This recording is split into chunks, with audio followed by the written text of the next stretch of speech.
বিশ্ব যোগ দিবসের পর এবার এনার্জি উইক এখন থেকেই 2027-এর জন্য প্রস্তুতি শুরু হয়ে গেছে। 28 থেকে 31শে জানুয়ারি অনুষ্ঠিত হবে দেশের বৃহত্তম আন্তর্জাতিক শক্তি সম্মেলন কলকাতায়। কথা বলবো এই নিয়ে আমাদের প্রতিনিধি শ্রাবন্তী আমাদের সঙ্গে রয়েছে সরাসরি। শ্রাবন্তী, এনার্জি উইকের প্রস্তুতি স্বরূপ এখন থেকে কি কি পদক্ষেপ?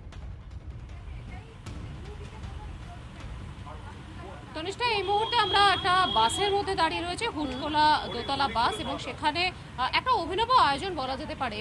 রাস্তাঘাটের অবস্থা কেমন সেটা খতিয়ে দেখছেন রাজ্য সরকারের বিভিন্ন আধিকারিকরা। তারা এই মুহূর্তে ভিআইপির কাছাকাছি রয়েছেন এবং তারা দেখছেন কোথায় কোথায় সমস্যা।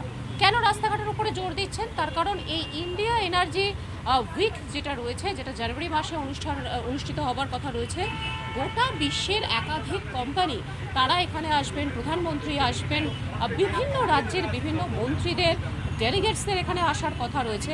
তারা যখন এয়ারপোর্ট থেকে বেরোবেন, বিমানবন্দর থেকে যখন বেরোবেন, শহরের অবস্থা এরকম, রাস্তাঘাটে বহু জায়গায় ফাঁকফোকর রয়েছে, রাস্তাঘাটের খুব খারাপ অবস্থা, বেহাল দশা।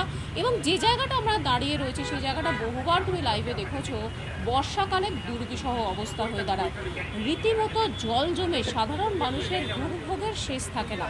আর ঠিক সেটার জন্যই কোথায় কোথায় অবস্থা খারাপ রয়েছে সরেজমিনে খতিয়ে দেখতে রাজ্য সরকারের পূর্ত দপ্তর রয়েছে, সেচ দপ্তরের আধিকারিকরা রয়েছেন যে হিটকোর আধিকারিকরা, এবং তারা রয়েছেন, আমরা দেখছি আধিকারিক রয়েছেন, তিনি খাতায় সমস্ত নোট ডাউন করেছেন। এর আগে এই ধরনের কোনো ছবি আমরা দেখেছি কিনা আমাদের মনে পড়ছে না। তবে নিঃসন্দেহে এই উদ্যোগ একটাই কারণে, যাতে আরও বেশি ঝাঁ চকচকে দেখানো সম্ভব হয়। আমরা একটু উপরে যাওয়ার চেষ্টা করব। দোতলা বাসে বিভিন্ন জায়গা থেকে এভাবেই যাচ্ছেন তারা, এবং শহরের বিভিন্ন জায়গা তারা ঘুরে দেখছেন। বাস চলছে এয়ারপোর্টের আশেপাশ থেকে বিভিন্ন জায়গায়, যাতে সরাসরিভাবে সব জায়গাটা খতিয়ে দেখা যায়, তাই বৈঠক চলছে বাসে।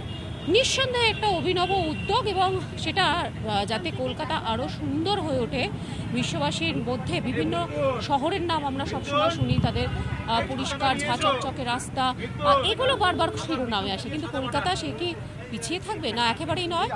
নতুন রাজ্য সরকারের এই ধরনের একটা অভিনব উদ্যোগ আমরা এরকম এই মুহূর্তে দেখতে পাচ্ছি। তনিষ্ঠা, ধন্যবাদ শ্রাবন্তী।